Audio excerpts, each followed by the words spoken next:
Көкшетау 17-ңе.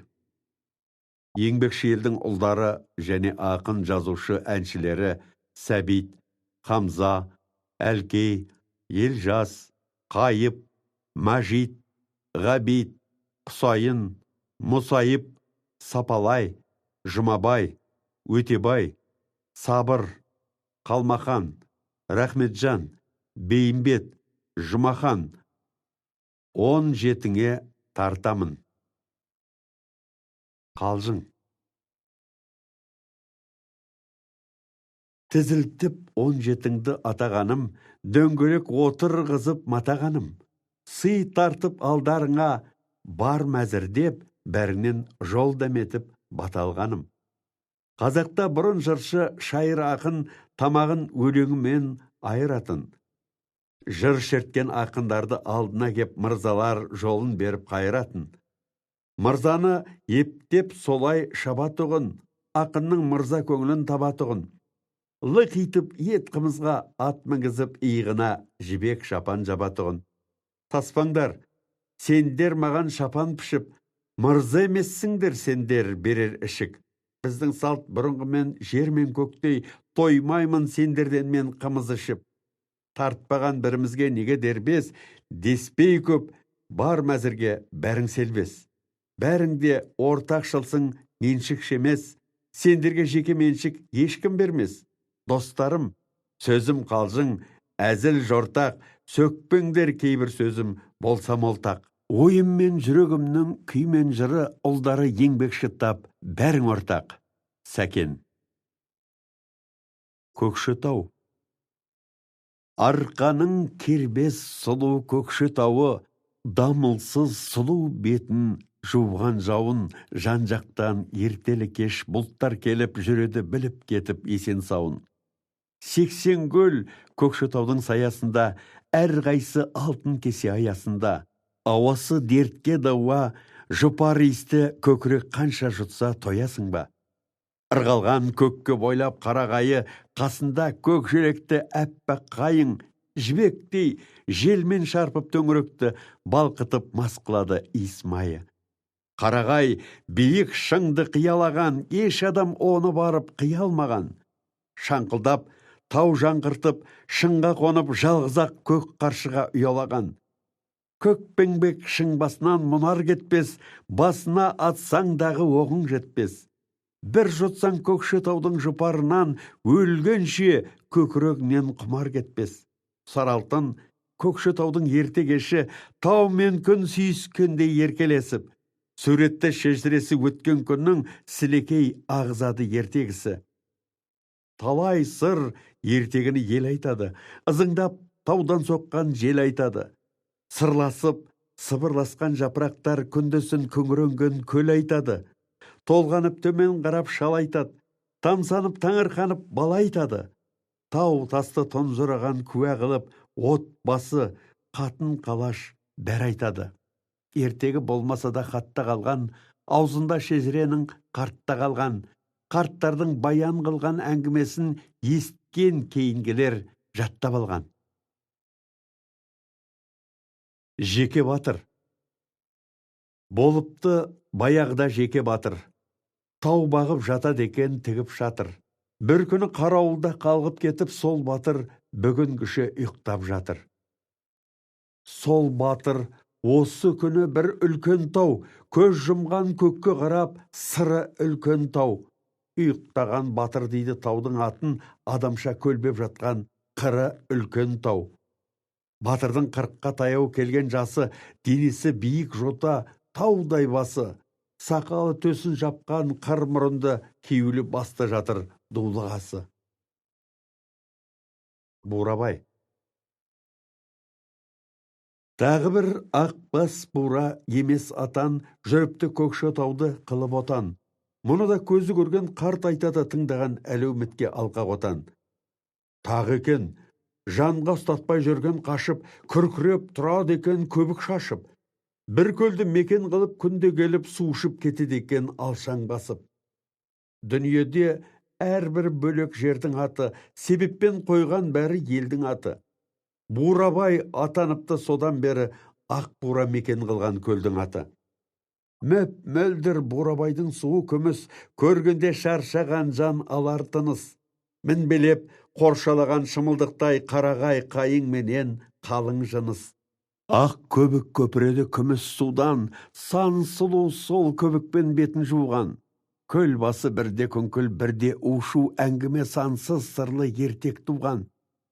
Ақ бура көп жыл тауды қылған мекен, бір үлкен іс боларда сезеді екен.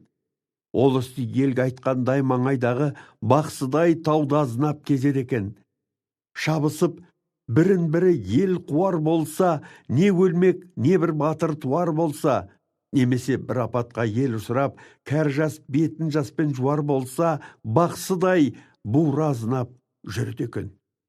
Мал шулап, иттер ұлып үреді екен, қалың ел маңайдағы құрбан шалып, құлақты алдағы іске түреді екен. Қара бұлт тауды төніп басады екен, күркіреп жерге зәрін шашады екен. Аспаннан қып-қызыл от жерге шашып, таудағы аң пана таппай сасады екен. Білген соң, бураның бұл қасиетін, үлкеннің кіші тыңдап өсиетін, түнеріп долы бұлттай көрілдеген бураға болмап денді жұрт диетін. Баласы Абылайдың Қасым төре, жасынан сотқарлығы басым төре. Бір күні тау ішінде келе жатты, өзінде бір топ жігіт қасында ере. Бәрінің асынғаны қару жарақ, соқтыққан өңкей сотқар жалақ-жалақ. Найзамен неше түрлі ат үстінде ойнығып келе жатқан көлді жанап. Тастарды, ағаштарды қылып қарақ, ысқыртып келе жатқан өткір садақ. Бураны Қасым төре сөз қылыпты, кез келсе атпақ болып төстен қадап. Қасым хан туғаннан ақ қанға құмар, дірілдеп өлім күткен жанға құмар. Анадан қан ұстап туған мұңдар, қан ұрттап жүрсе ғана көңілі тынар. Сол кезде шыға кепті ақбас бура, жап жалбыр төсін басқан аппақ шуда. Қасым хан тұра қалып ақ бураны шіреніп атып сапты нақтап тура. Өкіріп, ақбас бура көбік шашып, шиқылдап тісін қайрап, аузын ашып, Қасымды бір айналып, бура қотан қанағып кеткен тулап таудан асып. Бақсыдай сарнап бура тауды кезген, күңіреніп мекенінен енді безген. Ел естіп хан ұлының бұл жұмысын зор іске ұшырарын бәрі сезген. Жоқ болып ақбас бура көп күн өткен, Қасымның қан қолынан қаза жеткен. Бір күні таудай болып шөгіп жатқан бураны жұрт көреді, өткен кеткен. Құбылаға басын беріп шөгіп жатқан, көк мұнар қалың ойға шомып батқан. Ақ бура қабақтарын қарш жауып қозғалмай мәңгі жатып, тас боп қатқан. Ақ бура таудың тағы түйесі еді, одағы қасиетті бір иесі еді. Тұқымды Сотқар ханның оңбағаны жұрт айтады сол түйенің киесі деп. Бұл іске Бурабайдың көлі куә, Қасымның қалған жұрты көні куә. Бураша шөгіп жатқан мұнар таумен ызыңдап таудың соққан желі куә. Оқ жетпес. Көк торғын көкші тауды мұнар басқан, бастары көкке бойлап бұлттан асқан. Бір шың бар, етегінде тептік найза, адамзат жасағандай құйған тастан. Сүп сүйір бейне найза, шың құз биік, төбесі кейде тұрат бұлтқа тиіп. Қарасаң етегінен шың басына тақияң жерге түсет тұрған кейіп. Тептік шың көкке қарай кеткен бойлап, тұрғандай таусылмайтын бір ой ойлап. Жалғыз ақ шың басында ноқаттай боп құйқылжып, қалықтайды бүркіт ойнап. Басына атсаңдағы оғың жетпес, иіліп ешбір тауға тәжім етпес. Сол шыңға жан шықпаған ұя салып, шаңқылдап, қаршыға мен бүркіт кетпес. Осы шың Бурабайдың жағасында, күнбатыс тауға кірген сағасында. Орта жүз хан Абылай заманында айтарлық бір іс бопты тақ осында. Ертегі толып жатыр өткен кеткен, өтірік шынды әңгіме бізге жеткен. Әйтеуір расы сол, Көкшетауды ел шапқыш хан Абылай мекен еткен. Біреулер батыр мен би ханды мақтап, бұрынғы надан шірік заңды мақтап, сарнайды жыр қылады сөзін сырлап, бақсыдай жын шақырған сандырақтап. Тартынбай қан төккенді батыр деген, бір өзі 100 кісіге татыр деген. Зиянсыз момындарды шаруа баққан, қолынан түк келмейтін қатын деген. Хан деген жерге тамған қанға құмар, дірілдеп өлім күткен жанға құмар. Жазықсыз бейпіл жатқан елді шауып, тиып бұлғып, жер күңіренткен данға құмар. Би деген сөз қуғандар арам тамақ, бәсеке бір-бірінен алған сабақ. Ел жайын терең ойлап піше алмаған, сөз біткен қимылымен қаспен қабақ. Көп тыңдап, көп тексердім осындайды, мақтарлық қылық мінез табылмайды. Оқушы оқып, өзі баға берер, өлеңге қостым мен де Абылайды. Абылай орда қылған Көкшетауын, аударған қонысынан талай жауын. Бір жылы жазды күні қалмақ елін шаппақ боп қол жиыпты айтып сауын. Қазақ пен қалмақ көрші заман болған, жылы жоқ шабысудан аман болған. Қара күш сотқарлықпен ел бастаған, екі елде аң тәрізді надан болған. Жөнелді ханның қолы жынса шұбай, егей төс, мінгендері ығай-сығай. Тыныш елге батырсынып шеру тартты, лек-лек боп қосындасып ыңғай сыбай. Сайланып шыққан ірік өңкей-кегей, сайласып мінгендері ылғи егей. Асынып жарақтарын күн тиісіп, аттарын тұқыртады шіреп шегей. Шұбырып, ханның қолы жүріп кетті, жылыдай қан ұрттауға бұрып бетті. Жол жүріп, бірнеше күн шеру тартып, қалмаққа бейбіт жатқан келіп жетті. Атының құйрығымен жалын түйіп, бәрі де көйлектерін сырттан киіп, қалмақтың ордасына үрпек шашты, көк найза дабыл қағып қалды тиіп. Ат қойды, қалың әскер андағайлап, дүрсілі жер қозғалтып абылайлап, тыныш жатқан қалмақ елі қас қаққанша у-шу боп шаң астында қалды ойбайлап. Біреулер ысқыртады садақтатып, біреулер қандыған жар жалақтатып, біреулер найза менен жас баланы әлебап көтереді салақтатып. Таптады атпен басып қалмақ елін, қан көбік сорғалатып, аттың терін олжалап, қыз қатынын ат көңгеріп, бауыздап алдарында еркектерін. Қасқырдай, ырылдайды күшін біліп, жарады жүкті әйелді ішін тіліп. Баласын қанжар менен тілерсектен бір соғып, керегеге кетеделіп. Тағда қанды қанжар жалақтатып, көздерін жын соққандай алақтатып, кез келсе кек сақтар ер басын кесіп, байлайды қанжығаға салақтатып. Әйелдің сұлуымен жасын сайлап, қосақтап, бір-біріне шашын байлап, олжалап, қойша қағып, қан-қан болып, батырлар шықты қайта топтап айдап. Жас бала, кемпір шалды бордай басып, аттарын ентелесе бор байласып, айдалған мал мүлікпен жас әйелдер бауырым деп, шуласады ой байласып. Хан қайтты қанға батып, елді шауып, шұбыртып, ел күңрентіп олжа тауып. Осындай шаба берсем дейді Абылай, кетерсің бәлем қалмақ өзің дауып. Абылай бір жерге кеп аттан қонды, сол тұсқа жиып алды қалың қолды. Желпініп аттан түсіп, қалың әскер гуілдеп, мошады бір үлкен жонды. Абылай батырларын алды жиып, үлеске олжаларын салды жиып. Сол жерде бір сұлуға талас болды, бере алмай біреуіне бірі қиып. Қамалап, сол сұлуға қарасыпты, бәрі де мен алам деп таласыпты. Жолына тұтас байлап, мал мен мүлкін сұлуды бір-бірінен қаласыпты. Сұлуды өз көзімен көрмеген соң, көркіне көріп баға бермеген соң, сұлу деп жұрт айтады, мен білмеймін, қасына Абылайдың ермеген соң. Қалмақты шауып шаншып қайтушылар, болмасын бұл сұлуға қайтып құмар. Сол қыздың көркемдігін айта алмайды, бұл істі дәмдендіріп айтушылар. Сол қыздың 17-ге келген жасы, оралған аш беліне қолаң шашы, қап-қара қарлығаштың қанатындай иілген ақ маңдайда екі қасы. Аш белі көк шыбықтай солқылдайды, қолаң шаш бейне жібек толқындайды. Батырлар сол сұлуға салыстырған жалғыз-ақ аспандағы күнмен айды. Қисқан бұрын талай тый сияқты сұлуды біріне бірі қиыспапты. Жол тосып бір қыз үшін қалың әскер дуласып кең далаға сыйыспапты. Сұңқардың баласындай торға түскен, құланның құланындай орға түскен, тұтқын қыз жауларына жау таңдайды, киіктің лағындай қолға түскен. сөзбенен бірін-бірі жеңсе алмай, жолдасып ынтымаққа келісе алмай, аттанды қалың әскер гүжілдесіп, сұлуды бір-біріне берісе алмай.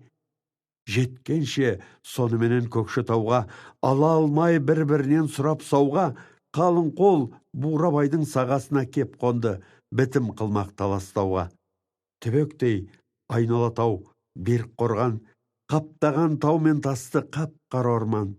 Бурабай жағасында оқ жетпес шың, жағалай сол жерге кеп әскер қонған. Тілдесіп, тау мен аспан сүйіседі, сәлем қып бұлттар басын иіседі. Қиырдан келген қалқып, түрлі бұлттар бас қосып, тау төсінде түйіседі. Қалың қол шомылысып, күміс суға өздерін аттарында шомып жуған.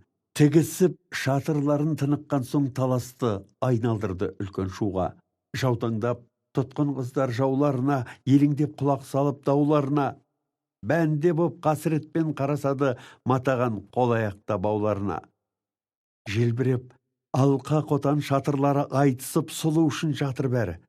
Абылай көк шалғынға кілем төсеп, әмірмен жинап алды батырларын. Батырлар, бәріңізде олжа толық. Әмсе оң болғайда біздің жорық. Жүрмеңдер жамандасып өкпе сақтап, себебі олжадағы бір қыз болып. Бұл талас түсті менің қарауыма, қайтсем де көнесіңдер балауыма. Бәріңді көріп өзі таңдау қылсын, бұйырдым тұтқын қыздың қалауына. Батырлар түрегелді, алдиярлап, тізіліп тұтқын қызға болды бармақ. Тұтқын қыз кімді таңдау қалау қылса, сұлуды қатын қылып сол болды алмақ. Жіберді қызға Абылай барып кел деп, немесе өз алдыма алып кел деп. Біреуін батырлардың таңдау қылар, ұқтырып құлағына салып кел деп. Батырлар талас сөзді қойып енді, тұрысы тәуекелге буып белді. Жіберген Абылайдың жігіттері ортаға тұтқын қызды алып келді. Аш белі, көк шыбықша майысқандай. Ашаң жүз, ақ шапақтап атқан таңдай. Үзілген, қызғалдақтай өңі солғын, қабырған көрсең аяп қайысқандай.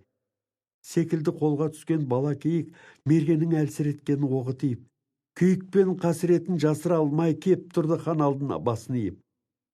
Томсарып, сұлу тұрды басын иіп. Жеңілме жас басына келген күйік. Қалмақтың алақандап қанын ішкен, қалайша қатын болсын жауын сүйіп. Абылай тұтқын қызға салды көзін, сөйледі әмір билік айтқан сөзін. Жарқыным, өңкей батыр мына тұрған, қарада біріне ти, таңдап өзің. Батырлар тұрған боймен қалдық атып, қадалып тұтқын қызға көзбен атып. Тулайды жүректері дәйек қылмай, таңдар деп сұлу шіркін кімді ұнатып. Бәрінің жүректері аттай тулап, жүздері құбылады өңі қурап. Қалың қол тым-тырыс боп тұрды қарап, күледі көлмен ғана орман шулап. Қыз айтты, құлдық тақсыр төреңізге, тағдырдың салған ісін көремізде.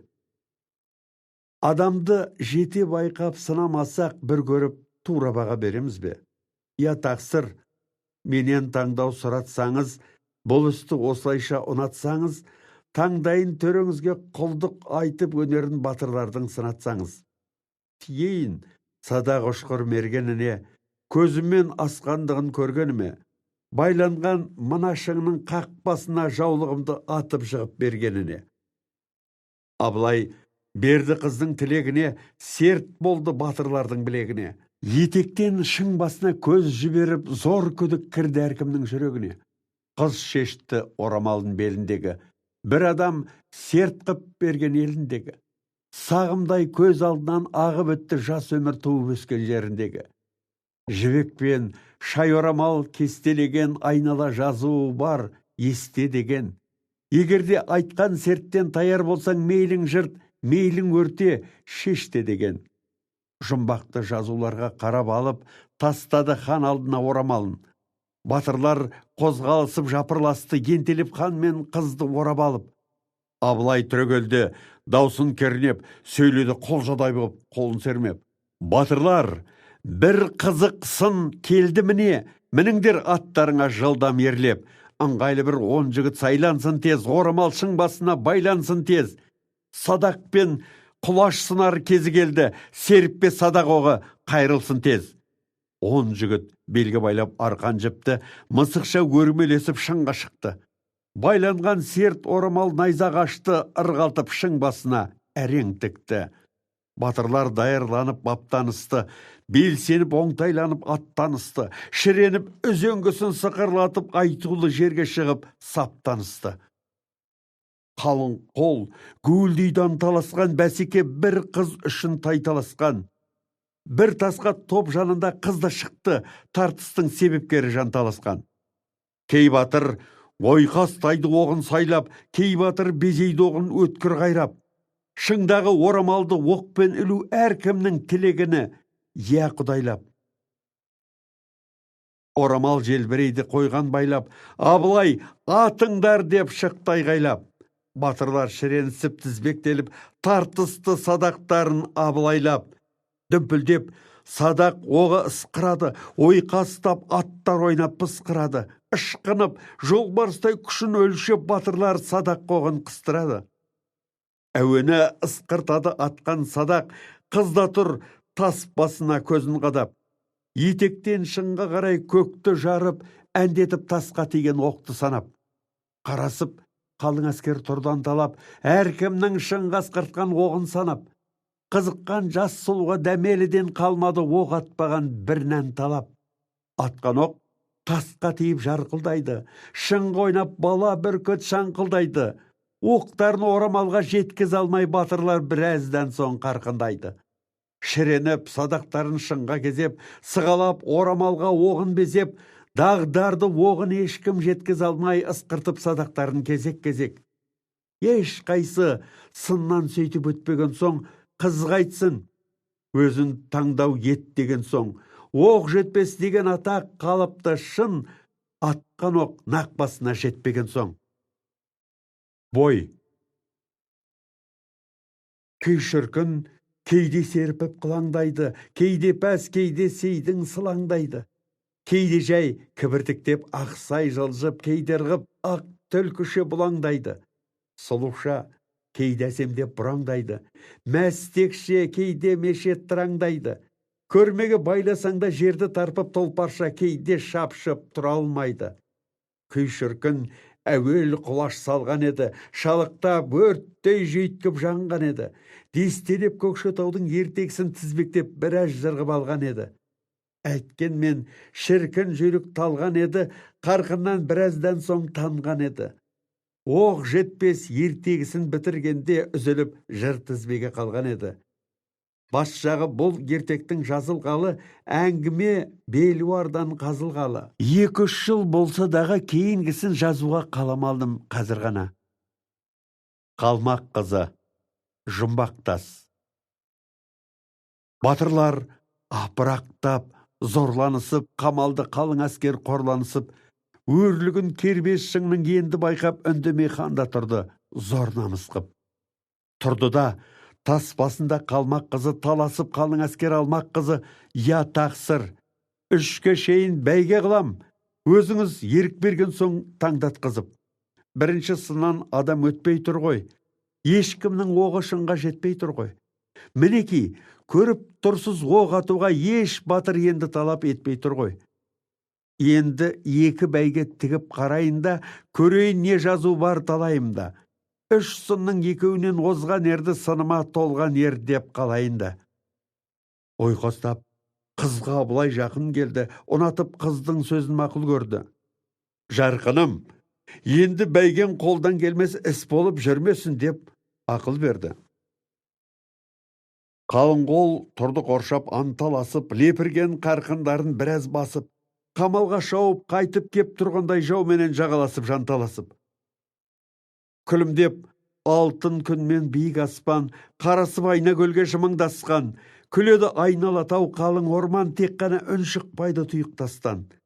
Қазбенен аққу көлде қаңқылдайды, шарықтап бала бүркіт шаңқылдайды. Құбылған құстардың ән күйлерімен жаңғырып таумен орман саңқылдайды. Қалықтап қара бүркіт көкті шарлап, шарықтап айналады тауды барлап. Шаңқылдап, құздан құлап көк қаршыға түйілер атқан оқтай төмен зарлап. Батырлар айнала тұр тасқасында, алғандай бір сұлу баспасына. Бәйгеге бір қалмай түспек тағы Абылай бәсекенің басқасында. Жауының елін шапқан ортасында, тапжылмай сұлу да тұр таспасында. Ұшсын ба, қайтсын енді тұтқын пенде, кез болған бәле сазба жаспасында. Анталап, қамалаған көп жыртқышқа жемтікші оңай өзін тастасын ба. Зарлаған, сөз өтпейтін ойыстарға жалынып жылап ылғи қақсасын ба. Қыз айтты Абылайдың сөзін тыңдап. Я тақсыр, біздікі тек мойын сұнбақ. Екінші бәйге оп оңай, күш сынасу. Онан соң үшіншісі жеңіл жұмбақ. Өлшенсін, осы тасқа 1000 қадам жер, жарсын сол арадан дәмелілер. 4 адам жүгі болсын жарысқанда. Болмасын бекер еркек босқа рамтер, таппадым жеңіл бәйге бұдан басқа. Сол ғана озған болат бұл таласта. Көтеріп 4 кісіні жүгіріп кеп, кім бұрын алып шықса мына тасқа. Абылай батырларға серпіл деді. Жаяу түс, бар дәмелің желпін деді. Бәйгелік жер мөлшерде дегеннен соң жүгіріп даяршылар елпіл деді. Батырлар дабырласып аттан түсті. Қалың қол тамаш етті, қызығысты. Армансыз тоқайласқан жаумен емес, сынаспақ болды өзара қара күшті. Абылай ат үстінде көпілдейді, ойқастап қоразданып дікілдейді. Лепірген апырақта батырлардың көпті боп жүректері лүпілдейді. Абылай асықтырып дігерледі, батырлар аттарын тез шегерледі, күшіне бекемсенген дәмелілер алшаңдап білектерін жігерледі. Бой тартып, кейбірлер енді бұқты алшаңдап, кейбірлер алға шықты. Балтырмен білектерін жалаң аштап, шайқалып іріктелді, 40 ақмықты. Көк құрыш бұлшық балтыр білектері, тулайды дүрсіл қағып жүректері, майданда сыннан озып сұлудалу қазіргі әрқайсының тілектері. Көркем қыз даурықтырды қалың қолды, бәйгеден келер екен қандай жолды. Жамырап, реттеніп, самбырласып, жарыспақ дәмелілер дайын болды. Айналы қоршаған тау, орта даңдың, өлшеді қыз тасынан 1000 қадамды. Жөнелді балуандар алшаң басып, әрқайсы ертіп алып 4 адамды. 40 батыр аяңдады тайталаса, желіккен әскер ду-ду анталаса, қасында шатырлардың матаудағы банадан тұтқын күңдер таң тамаша. Тұрған жұрт көруге асық істің артын, бәрі де тамашалап қыздың шартын. Тізіліп балуандар лап жүгірді, әрқайсы 4 кісіні үстіне артып. Жүгіріп кейбіреулер майысады, сол қолдақ көк темірдей қайысады, тайқаңдап кейбіреулер бозтайлақша, құшағын қызға қарап жайысады. Қарақшы қыз тұрған тас бұл бәйгеге серт қылып жүгірскен сын бәйгеге. Белгілі болмақ жері серт асықтың түскені кімге бүге кімге шіге. Шуласып, әскер күліп сықылдасты, батырлар жанталасып тақымдасты. Өзгеден 8 батыр озып шығып ілезде қарақшыға жақындасты. Бәрі де арсылдайды жүгірісіп, майданда күштеріне жүгінісіп, 8-і озып келіп қыз тасына таласып, бірдей шықты бүгілісіп. Бәйгеге 8-і де таласады, қыз бенен Абылайға қарасады. Шықтым деп қыз тасына бұрынырақ әрқайсысы өзін-өзі санасады. Абылай ат үстінде қарқылдады, даусы тау жаңқырдып саңқылдады. 8-ің тең түстіңдер деді Абылай. Күштерің бір-біріңнен артылмады. Әрине, әміршіге мойын сұнбақ, сөзіне оның айтқан әркім тынбақ. Шын түгіл теріс билік қылса даулық, иіліп ал дияр деп аузын жұмбақ. Сонда қыз толғанады даусын кернеп, бір сөзді айтпақ болып қозғап тербеп. Бар еді, бір әңгімем тақсыр төре, сон айт деп еңірейді жүрек шерлеп. Бәйгені көріп тұрсыз көзіңізбен, күтемін әділ төре сөзіңізден. Сізге сол әңгімемді баяндайын, сұрауға төрелген өзіңізден. Берген соң қан рұқсат айта бер деп, еліктей қыз майсып түсте жүрге. Барайық көлдің тақсыр жағасына, шөлдедік, ыстықтадық, күйіп терлеп. Бәрі де көлдің келді жағасына, су ішті, көлеңкелеп ағашына. Тағы да бір жартасты қасын алып, көлдің сол мінбелеген сағасына. Қыз тасы 100 ақ таяқ көлге шейін, Оны да сізге тағы мәлім дейін. Бәйгетаз қыз тасы деп атаныпты. Ертекте атқа ие боп содан кейін. Ішкен соң күміс шарап көлдің суын қыз шықты шараппенен бетін жуып. Қалың қол қызға тағы телмірісті. Тым тырыс қоя қойып даурық шуын. Жартасқа шықты сұлулақтай ырғып, батырлар тас жанына келді сырғып. Жартасқа көлге төнген шығып тұрып, қыз айтпақ әңгімесін енді жырғып. Шың, құз, тау, бұлтты қапқан биік ерен, тіп-тік шың аңғар жартас мылқау керең, сүң күйіп, мінбелесіп, қатып қалған төнісіп, көл түбіне түпсіз терең. Жартасқа шыққан сұлу ойнамайды, биіктен құлармын деп ойламайды. Құрғаққа құлас егер тас құрылмақ, құласа тоңғиыққа бойламайды. Жартастың бір жағы шың, бір жағы су, таушы қалың орман, жап жасылну, орманда, тауда, көлде ертелегеш сыбырлап, сыңқылдаған күңкіл ду-ду. Алтын күн, күміс суға нұрын бүркіп, сағымен көк көшады торғындай бу. Сызылтып әдемәнін сыңқылдатып, ертеді балапанын көлде екі аққу. Екі аққу көлің дейді қатар жүзіп, күмістен айна көлге шимай сызып. Толғанып шашады екі бөбегіне көлдегі ақ шашақтың басын үзіп. Кептер кебі. Аққудай қанатын алған қомдап, тал бойын күміс сымдай безеп оңдап, жартастың суға төнген қақпасында қалтырап, бір күрсініп алды толғап. Тағы да қыз толғанды даусын кернеп, бастады әңгімесін қозғап тербеп, жүйріктей бүктетіліп баурын жазып келбеңдеп, ширатылып құлаш сермеп. Сарнады сұлу тұрып даусын қырнап, толғады әңгімені әнмен ырғап. Сыңқылдап аққу құстай әдемінмен нәп нәзік қалтыратып шертті жырлап.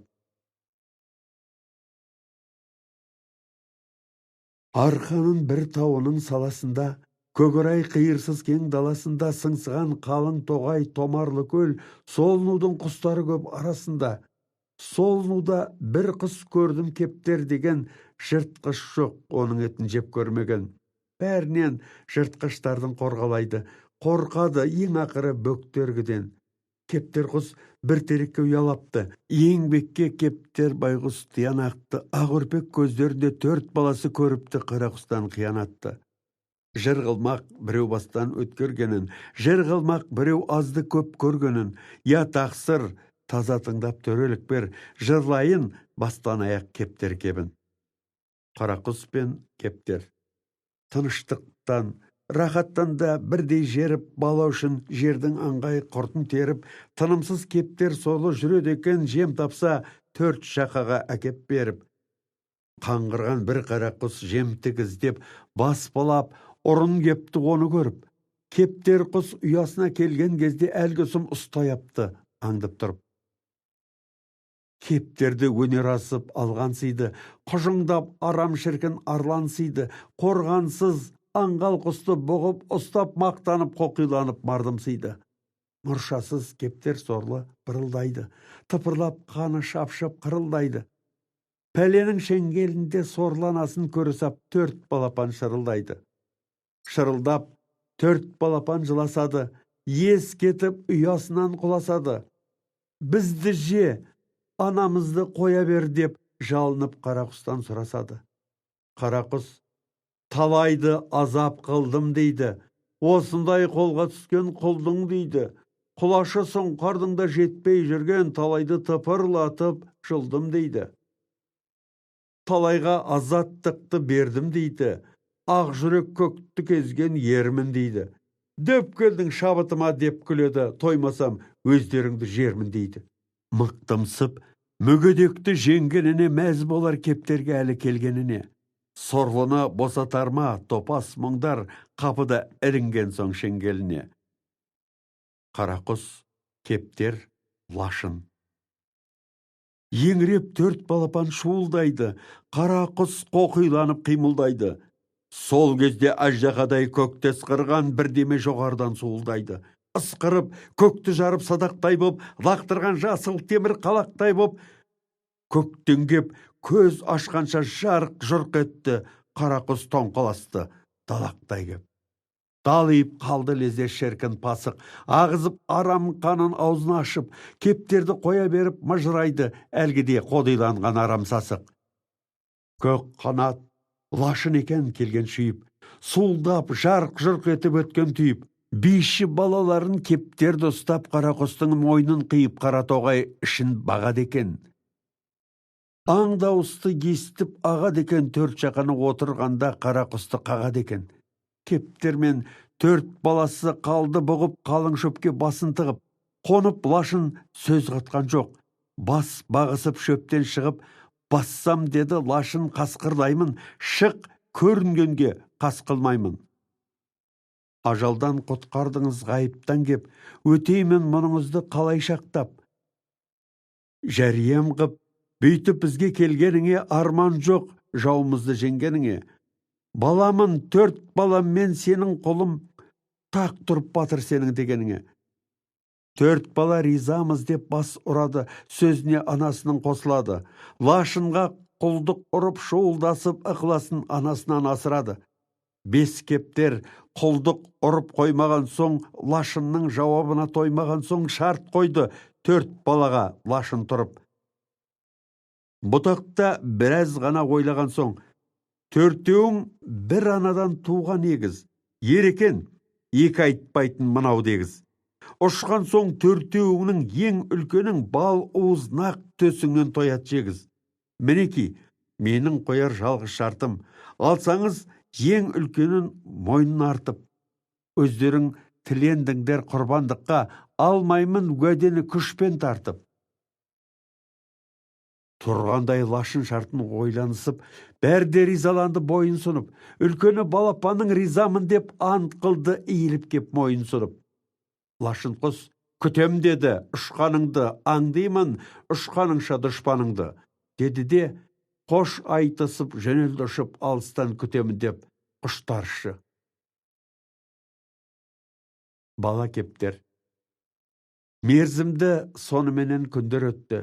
Сөз байлап балапанмен лашын кетті. Құс болды қанат өсіп, төрт балапан лашынмен серіпті орындар мезгіл жетті. Сұлдырап, жібек жүні гүл-гүл жайнап, үшеуі балапанның кеткен дойнап, үлкені отырады жеке қалып, тезірек келсе екен деп лашын дойлап. Ал қызыл жұпар иісі гүл майымен, сұлдырақ жібек жүнін сылап, майлап, сыланып, әсемденіп бала кептер отырды лашын ерге өзін сайлап. Сақтанып, бөтен бастақ арам көзден уәде сертін күтті басын байлап. Жарқырап, көкті кезіп келер ау деп, жыраққа қарап қояр, бойлап-бойлап. Жан жаққа бала кептер қаранады, қомданып жал құйрығын таранады, бәледен кептер сұлу аманында лашынды іздеугенді жаранады. Бала кептер мен сұңқар. Іздеуге жол жабасын құрғаныша, безеніп көкке құлаш ұрғанынша, аспаннан бірақ сұңқар ағып келіп сап етті кептер мойын бұрғанынша. Шарықтап кезген сұңқар көкті шарлап, орманды жүреді екен ода барлап. Кептерді жібек жүнді көргеннен соң құмартып ағады екен оқтай зарлап. Сұңқарға кептер байғұс арыз деді. Бар еді мойнымда зор қарыз деді. Уәде берген едім бір лашынға, санаушем уәдемді парыз деді. Сөйледі жастан жәбір көргендігін, қан ішкіш қара құстың келгендігін, қорғауға жыртқыштардан өзін өзі қарусыз жаратылған зор кемдігін, анасын жемек болған қара сұмның лашының соққысынан өлгендігін. Жылаған шақаларға жан ашып кеп, лашынгер сұмның мойнын бөлгендігін, сұңқарға бастан аяқ баяндайды, лашынға қалай уәде бергендігін. Сөйледі ер көңілді лашын құстың қалтқысыз уәдеге сенгендігін. Я батыр, ғибрат алып ойласын жұрт, сенудің нышанасын жоймасын жұрт. Мұрсат бер, уәдемді орындайын, надуды бір-біріне қоймасын жұрт. Үлкен сын болып еді жас басыма, серт қыбем өтірікке баспасыма. Қолыңа берлейін қайтып келіп, ант етем сізден енді қашпасыма. Кептердің сұңқар зарына исінеді, лашынның ерлігіне сүйсінеді. Кептерге тілегенше ерік беріп, ең әділ дүниеде бейсінеді. Түнде ұшқан кептер. Мүгедек кептер сорлы әлсіз зағип, Болған соқ ақ сұңқарға мұңын шағып, талақ қып өтірікпен жан сақтауды жөнелді лашын іздеп қанат қағып. Қарамай жолдың алыс жырағына, жыныстың қиын соқпай бұрағына, жас кептер түн жамылып зырқырады лашынның қиырдағы тұрағына. Түнде ұшып, өзін өзі ұрламаса, көрінбей сұм көздерге зырламаса, кептерді күнді жалғыз жүргіз емес, сұңқарды босатпас ет жырламаса. Тоғайды кезді заулап, қанат сермеп, лашынға ару төстен тоят бермек. Сонан соң қайтып келіп, ақ сұңқарға болашақ салғанысын тағы көрмек. Айдын көл, сұлдыр қамыс, орман жыныс, түнеріп маужырайды тым тырыс. Ала бұлт аспанда тек ай зырлайды, зырлайды кептер түнмен алмайтыныз. Кептер мен жапалақтар. Ұйқының мұнарына шомып батып, қара жер түн жамылып қалған батып. Жалғыз ақ қара түнде жем аулайды кейбірі мақұлықтардың күндіз жатып. Біреу сондайлардың жапалақтар, жем аңдып түнделетіп қапалақтар. Бір жерде тұяғына жем ілінсе қуанып қанаттарын шапалақтар. Бір-екі-үш боз жапалақ жол аңдыған жем үшін тілеп қараңғыдан. Кептерді бір тоғайда ұстап алды, баспағып бұтақты бір тораңғыдан. Қуанып жапалақтар алақайлап, кептерді жұлмақ болды талапайлап. Шұбырып сілекейі үшеуінің кептерді аймалады балақайлап. Секіріп, жынша көліп сақылдасты, сандарын шапалақтап лақылдасты. Таласып жас кептерге түн ішінде қан толып көздеріне бақылдасты. Әрқайсы елтіп санын шапақтайды, икемдеп жас кептерді жахаттайды. Кептер құс өлердегі сөзін айтып, жалынып әрқайсына жапақтайды. Сөйледі кептер зарлап кемшілігін, мүгедек боз торғаймен теңшілігін. Лашын мен ақ сұңқардың ерлік қылып істеген қандай бұған кеңшілігін. Кептер құс зар мұңының бәрін айтты, жалынып сауға сұрап зарын айтты. Сұңқар мен лашын герге серт қылғанын қалдырмай бастан аяқ бәрін айтты. Сұңқардан мұрсат алып түнделетіп лашынға келе жатқан хәлін айтты. Сертімді орындайын тимеңдер деп, үш досқа кептер жылап жалын айтты. Шыдамай, аш бөріше алақтаған, тілдері сілекей болып салақтаған, мәз болып сақылдаған үш жапалақ төстерін өзгертенді жалақтаған. Лашын мен ақ сұңқардың істеріне түркірді сүйсінгендей түстеріне. Егілген кептердің көз жасын көріп, аяныш кірдел жүреп іштеріне. Өзара жапалақтар қылды кеңес, сөйлесіп, тез келісті қылмады егес. Мұнегер жәбірлесек, деді үшеуі, ешбір жан бізде намыс ар бар демес. Зор қылмыс жәбірлесек кешілмейтін, өмірі қорлықтан ба өшілмейтін. Лағнет қамытындай болар еді, мойнынан өлгенше шешілмейтін. Нәпсіге берілмелік сабыр қылмай, бұл ерді босаталық жәбір қылмай. Лашынның мекеніне жеткізелік, қараңғы тоғай ішін дабыр қылмай. Кептердің бұл жолында бұлай таман, қорқыныш талай жер бар бұдан жаман. Серттерін орындасын жомарт ерлер, шығарып сап қайталық есен аман. Солайша үш жапалақ ақылдасты, әлгідей әділдікті мақұлдасты. Өзгіртіп құлықтарын ғапу өттеп кептерге жылы жүзбен жақындасты. Қауіпті, түнде жүру қар орманда, жиналған сан жорықшы бар орманда. Тіл алсаң, осы арадан соңыра жүр, түн ауып жолдасқандар таралғанда. Егерде енді жалғыз қорқам десең, боламыз біз жол басшы саған көсем. Орманда түн ішінде жол білмесең, мерт болмай өту қиын аман есен. Жиналған ойдан қырдан қалың жауға, сені біз тырсай қалдырмауға. Белгілі бір жерлермен алып жүріп жолдасқан жау көзіне шалдырмауға.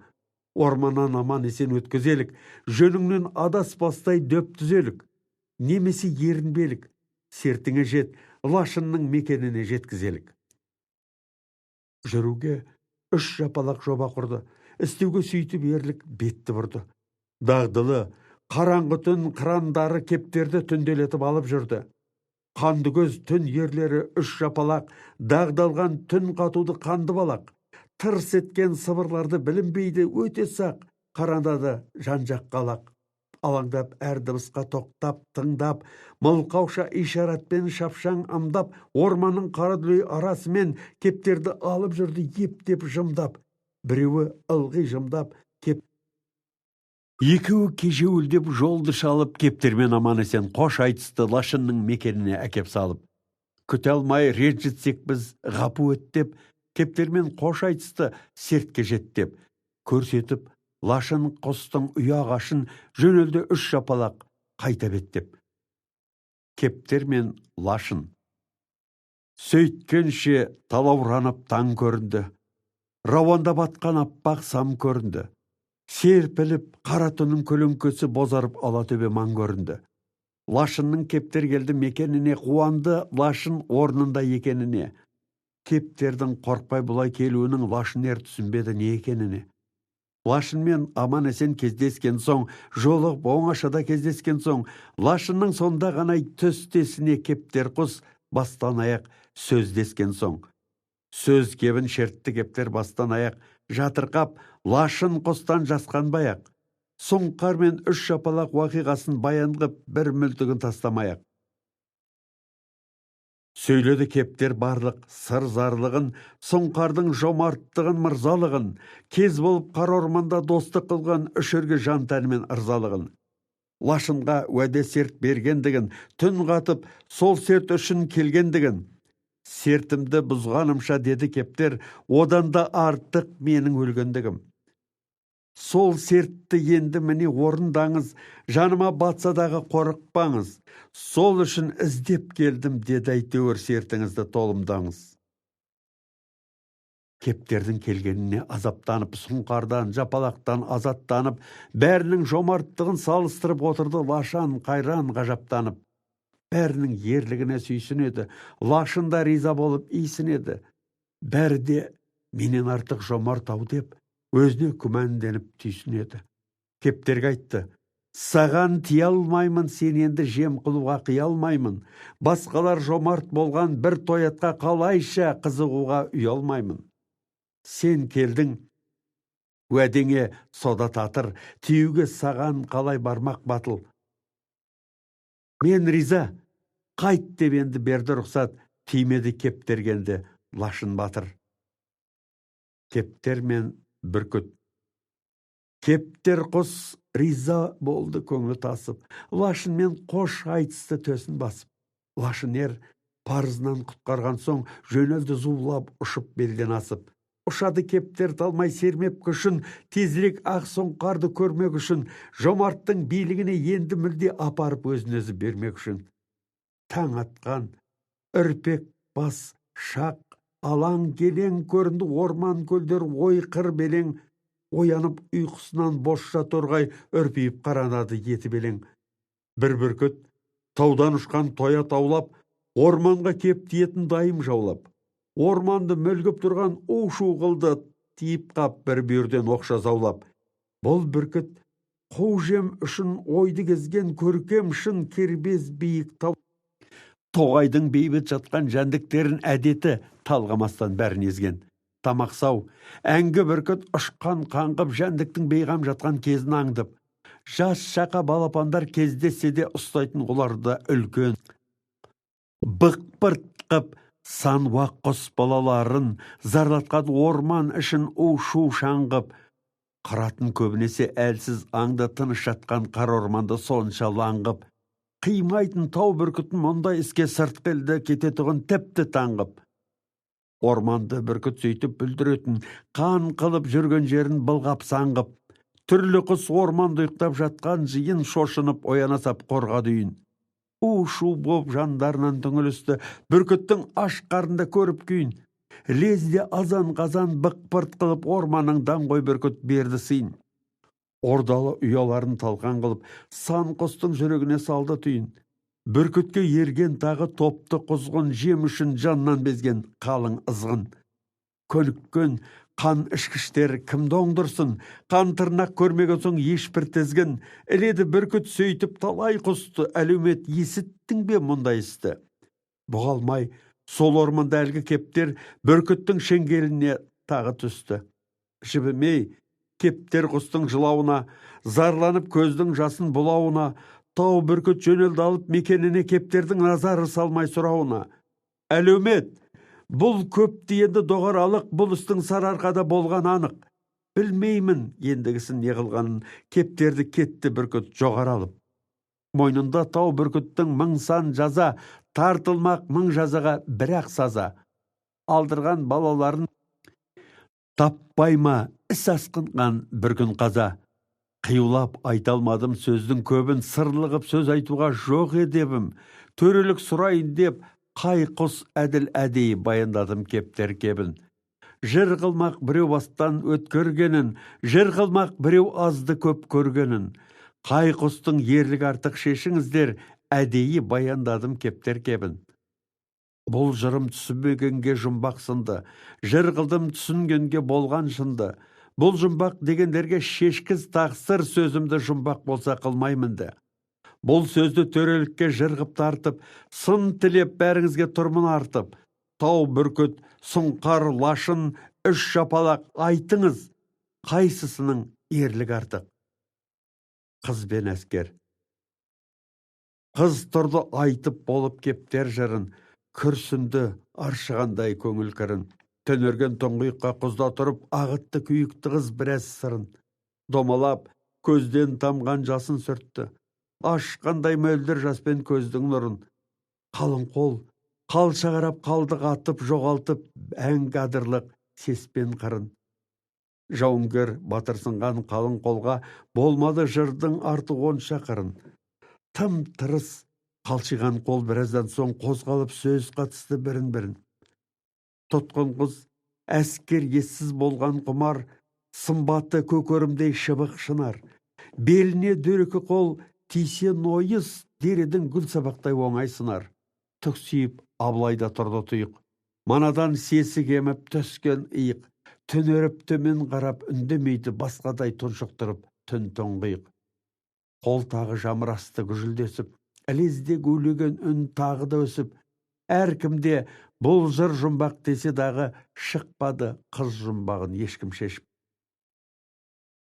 Көкшетау күйі. Абылай біраз тұрып көпті байқап, гүжілдеп қозғалды енді басын шайқап. Сұлуға таста тұрған қарап қойып, шешуші қайда деді қолын жайқап. Абылай, шешуші кім деді айғайлап. Қалың қол тына қалды тілін байлап. Төңірек тым тырыс боп қалды қатып, дағдарып, ой төбіне терең бойлап. Жер мен көк бір-біріне жарасқандай, оларда бәсекемен таласқандай. Айнала қоршаған тау, қалың орман, жер мен көк қызға төніп қарасқандай. Нұл орман, биік шыңдар анталаса, қоршаған бейне мылқау таң тамаша. Тым тырыс, түнерсіп үндемейді өткерген алдарынан сан тамаша. Оқ жетпес, көк көрліген мүсін соңғақ, айтылды етегінде әлгі жұмбақ. Созылған көкке қарай сұлу шыңның үн жоқ, тұрсадағы сөзді тыңдап. Тек қана орман ептеп сыбырлайды. Жасырып тапқыз бастай сыр ұрлайды. Ұр жел көзге көл беті гүл жапырақ жыбырлайды. Көлдегі жұбай аққу саңқылдайды, еркелеп қос бөбеге қаңқылдайды.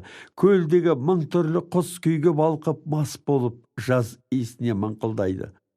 Аспанда тау бүркіттер қалықтайды, саңқылдап биік тойнап шарықтайды. Жарқылдап, шыңнан жерге, жерден көкке құйқылжып, топшылары талықпайды. Адақ. Әрине, мыңнан біреу шешен деген, жол таппақ қамалғанда көсем деген.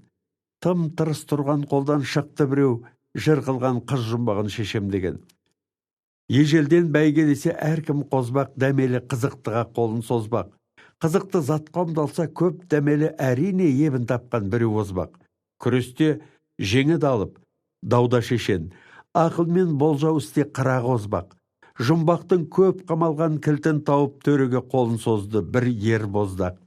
Қара сұр, ұзын бойлы емес талпақ, денесі көк құрыштай өрдес шалқақ, қыр мұрын, қара кер көз, қара мұртты, қақпақтай, қобы жаурын, топшы жалпақ.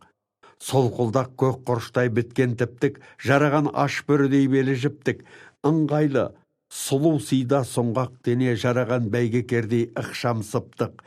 Біленген шиыр дене, бейне шойын жұп-жұмыр, сом боп біткен жігер мойын. Денесі бұлшық етті, шерткен көшті бәйгеп атша ширатады тұла бойын. Ұлы арғын, Көкшетауды қылған мекен, аз кезі көшпеледің жүрген жекен. Арғынның бір баласы қуандықтың сұржігіт жұмбақ шешкен балас екен. Жасынан кедейліктен кемдік көрген ішгерлі, талабы зор, өзі мерген. Жылқысын бағып жүрген байын тастап төренің бір себеппен қасын ерген. Сыпайы, тиянақты өзін баққан, артықсып әңгіленіп емес лаққан. Көшіде ерлігіде жол барстай әділдік кішілікпен көпке жаққан. Тағаншы, керней дауыс ерен ақын, келтірген көркем сырлы сөздің нақын, сұрқия өтіріктен аулақ қашып, шындыққа ерлікпенен жүрген жақын. Егесте көз ұшында қадақтатқан, күресте қалың қолды адақтатқан, сондықтан адақ деген есім алған, талайға сынасқанда табақ тартқан, жұмбақты шешемін деп қол создадақ, үстінде ықшам киім белде садақ. Қалың қол жалт қарасып, сеңші толқып, адаққа телмірісті көзін қадап. Сөйледі адақ тұрып Абылайға: «Я тақсыр, өтілім бар, қабыл айла, жұмбақты шешпей тұрып тілегім бар. Қабылғып тілегімді сөзді байла. Болар ет, кешпес күнә шешер болсам, жақпаса қыздың басын кесер болсаң. Жұмбақты сонда ғана шешіп көрем, қыз сөзін шайпа болса кешер болсаң». Бүркіт пен аққу мерген. Абылай: «Кешірем» деп қарқылдады, жаңғырып айналашың саңқылдады. Сол кезде көлде жүрген жұбай аққу ойбайлап суды сабап қаңқылдады.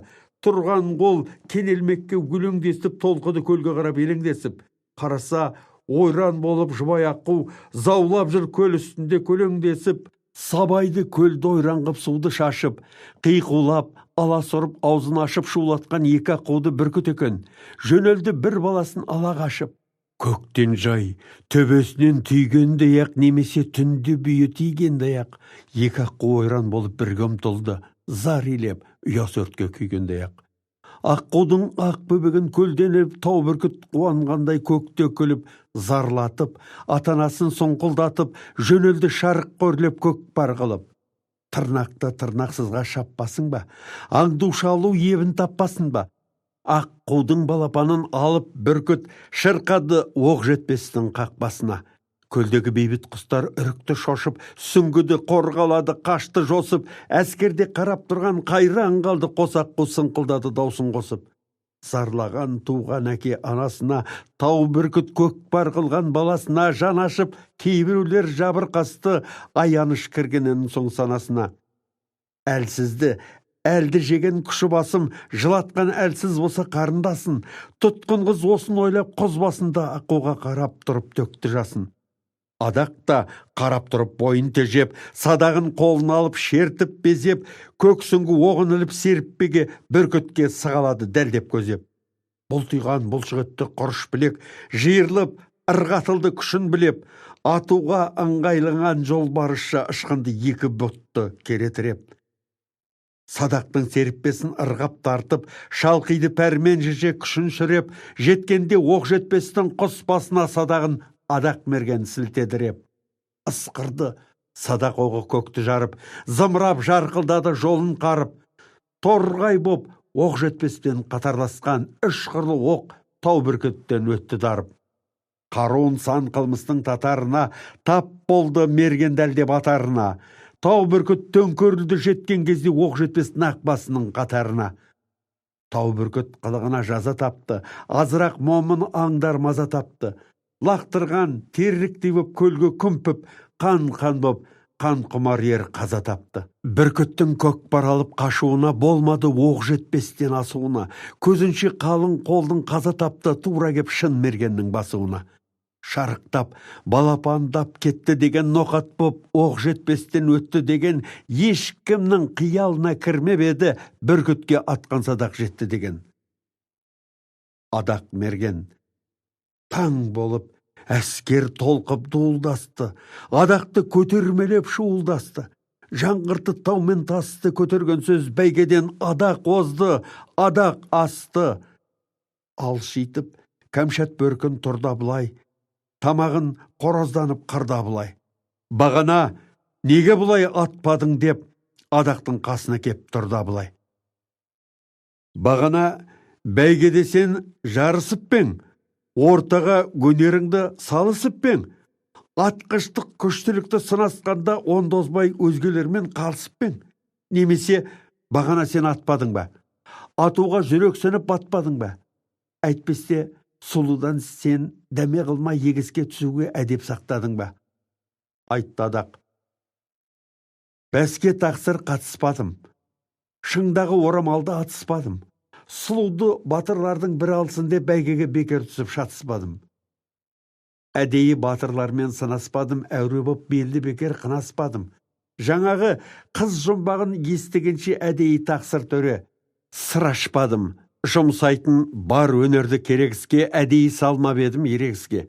Бәрінде қыз сертінің орындайын тақсырхан, мен даярмын төріңізге. Ешбір оқ орамалды шала алмады, таянып шың басына бара алмады. Атып мен орамалды түсірейін, болса да сұлуды ешкім ала алмады. Соны айтып, адақ енді тұрмай тоқтап, садағын оңтайлады безеп оқтап. Қос аққу шыр айналды, мұңлы үнмен баласын кезек ұшып сыңсып жоқтап. Сұлу мен ханға қарап адақ тұрды, безеніп оқ жетпеске садақ құрды. Сүнейіп суға төнген құз басында сұлуда таңырқап көз қадап тұрды. Расы адақ бәске қатыспаған, шыңдағы орамалды атыспаған.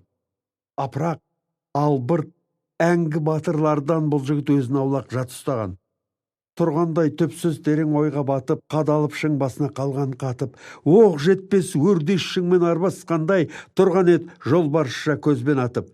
Және де жарысқа да енбеп еді, түстеген жігіттерге көнбеп еді, ауырып тұрмын деген сылтауына ренжіп қостастары сенбеп еді. Өнері өзіне аян, кем емесі, күшіне мұның ешкім тең емесі. Тұрған бұл жас құлжаша күшін тертіп, тұрса да қайнап қызып делебесі. Батырлар жүгіргенде аршындатып, адақты күш билеп ет қалшылдатып, тұлпардай көрмедегі жер тәрпіған тықыршып, ауыздығын қаршылдатып. Жаңартты, тұтқын қызбен адақ жартты, шіреніп серіппені ырғап қатты. Сырықта шың басындағы орамалға сығалап көздеп тұрып садақ тартты. Әндетіп, оқ жөнелді көкке боздап, әуенің дыңылдатып сымын қозғап, шаттанып, шыңға қарай асқан сайын елігіп, жар салғандай шабандоздап. Ұшқыроқ шың басына кетті сарнап, жайқалған орамалға атқан арнап, қалың қол тыныс тартып телмірісіп, жаңғыды айналатау қоса зарлап, қос тілдоқ найзағайша көкті тіліп, айырып орамалды кетті күліп. Орамал жырымданып қала берді, болат оқ шүбіректі кетпеделіп. Садаққа қыстырды адақ қырлы оқты, ысқыртты шіребенді аспан көкті. Атқана орамалдың қадасына сақ етіп, тас жаңғырдып барып соқты. Үш қырлы оқ дал-дал қылған мана құсты, шіреніп сілтеген соң қайрап тісті. От шыған қурай көк шалғынымен қадамен орамалды жұлып түсті.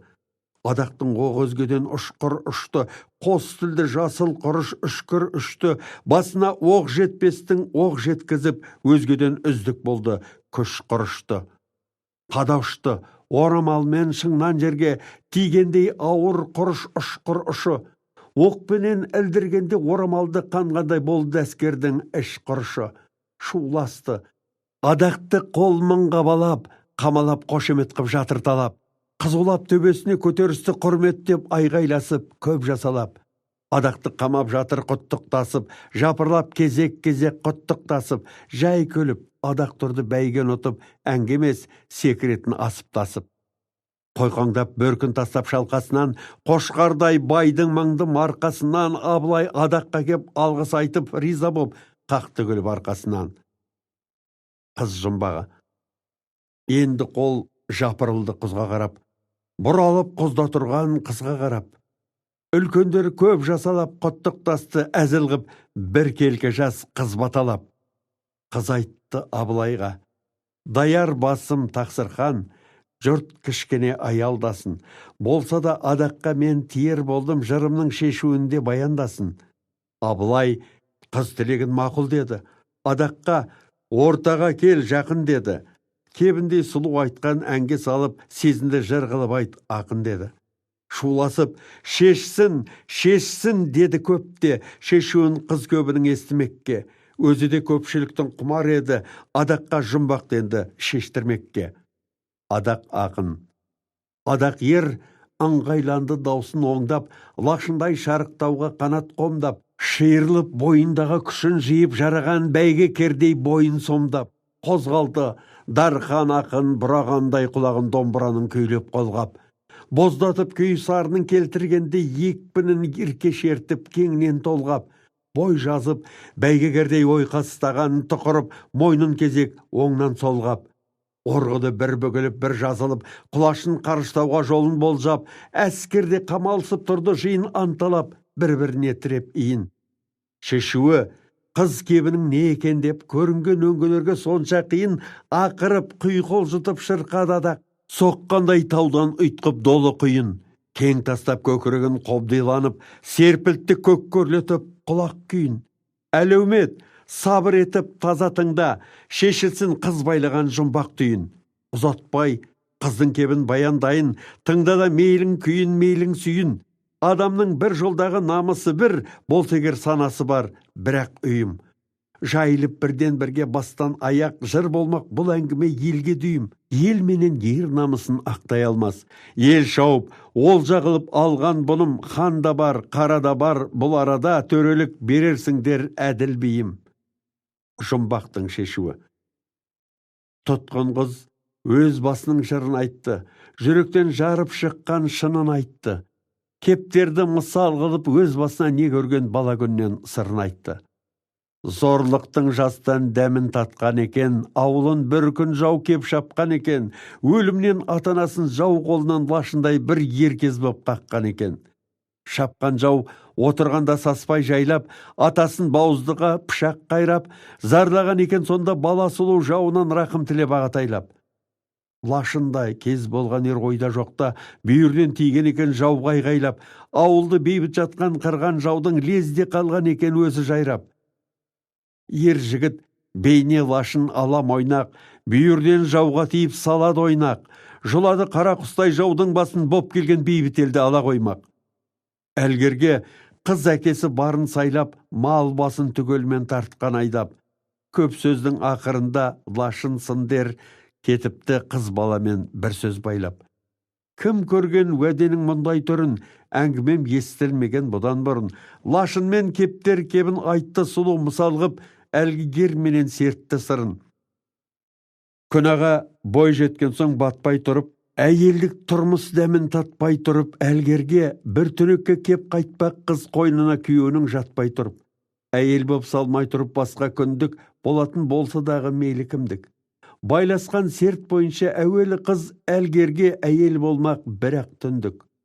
Сөз байлап, ер кетіпті сұлу менен, қыз өскен аз ғана өмір сүру менен. Бір сабаз қызды келіп алмақ болған қалап кеп, іздеп құлақ тұру менен. Күйеуін мысал қылды ақ сұңқарға, әрине сұңқар сипат ашық жарға. Сұңқар ғой, сүйген жары сұлу қыздың болмай ма сүймегенін ақ сұңқарға.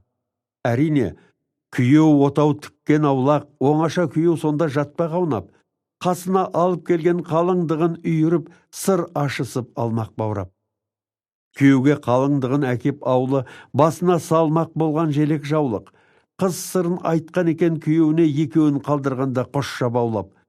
Оңаша түнде, отауда емін еркін, сабаз қыз күйеуіне кебін шертіп, сол түнгі кеңшілігін сұранады, өтеуге баяқ ермен қылған сертін. Сұлуға берген екен күйеу ерік, жомарттық ерлігіне болып серік. Сертіңді барда орында депті жары, адамды қылған сертке болмақ берік. Күйеуі айтқан сонда өсиетін, шыншылдық адамшылық қасиетін. Жалғаншы атанба бар сертің дөте, шыншыл бол, әділ халық басиетін. Белгіге берген күйі орамалын, сұлудан аямайды қорамалын, шеттерін кестелеген орамалды қыз шыққан қыпша белге орап алып. Рұқсатап, ақ сұңқардан қойнындағы білінбей өзге жұртқа бойын бағып, жөнелген екен сұлу түнде жалғыз өтеуге алған сертін мойнындағы. Әр жерде ұрылардың ісоласқан, бәрінен сол түнгі бір үш ұрасқан. Жүгірген түнден өтіп жалғыз сұлу бір жерден үш ұрыға ұшырасқан. Ұрылар қуанысқан секірісіп, зорлауға қыздың қайлап бекінісіп, құтырып айуандық нәпсілері шұбырып сілекейе кекірісіп. Жемді тек түнді аулайтын қосша қарап, жол тосып кездескенде жүрген талап.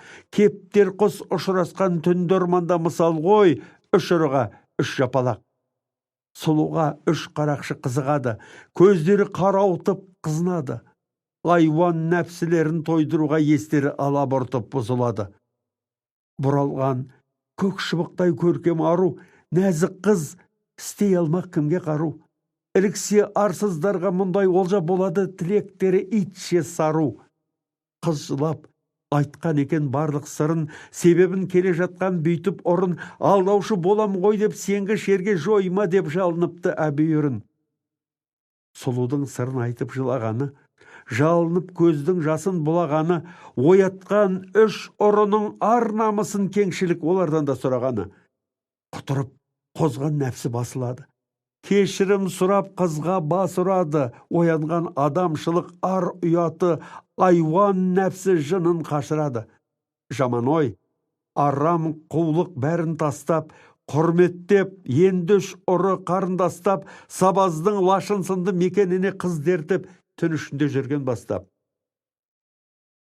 Үш ұры тірі жанға білдірместен, жолшыбай жат көздерге ілдірместен, қыз іздеп шыққан ердің мекеніне жеткізіп сап қайтыпты кідірместен. Түн қатып, іздеп шыққан жерін тауып, қыз келіп жолағады ерін тауып. Баяғы серт бойынша келдім дейді, мұрсатап, түн ішінде ебін тауып. Кебін қыз шерткен екен түгел бастан, бір сөзін уақиғаның қалдырмастан.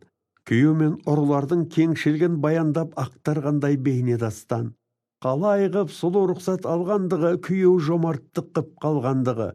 Батырды бәрі қайран қылған екен, үш ұры тимай әкеп салғандығы.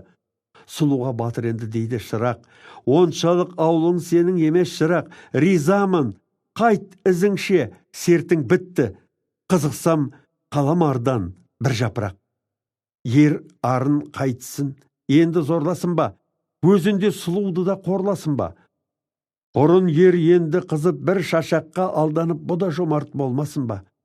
Қызаман кейін қайтып жолға түскен, кептерден пенде бопты торға түскен. Жеткенше сұңқарына қайта келіп, сол елді шапқан жауға қолға түскен. Сол елді шапқан жауы біз міне. Осы еді қыз кебінің барлық шыны.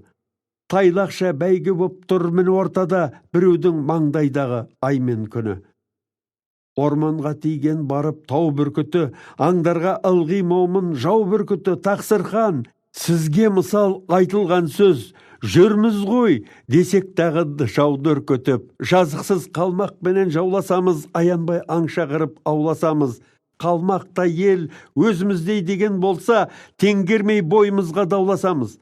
Мысал ғып жырлады қыз сыр мен зарын, елінің әділ жомарт сабаздарын. Жыр қылды түндезімен ұшырасқан, жол тосып ұрлық қылған бабаздарын.